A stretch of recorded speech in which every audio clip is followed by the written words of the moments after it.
Giklaro sa Commission on Election nga wala pa'y kabag-uhan sa lagda nila sa mga taong mabutar sa maabot ng eleksyon.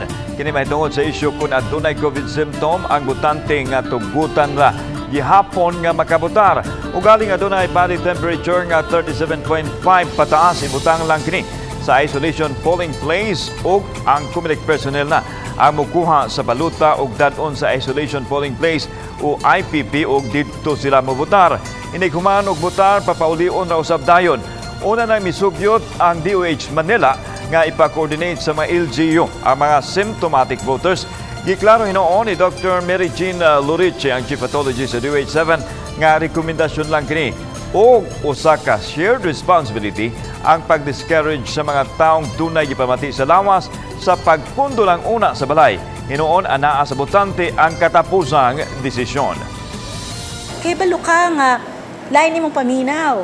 Kay balo ka nga dapat dili ka mo adto no sa atong mga gatherings or even sa election. Ayaw pagpuyo sa imong balay because you are protecting yourself at the same time protecting the people around you. Mag-agad roman ta og kuan sir kaning na ay directive from Manila pero as of now ang directive nga gikuan kadto ra gyud nga general rules lang nato nga inig once nga mahuman na kaugbutar ato siya sa IPP kay ang temperature 37.5 pataas human siya ugbutar magbutar pa paulion ra.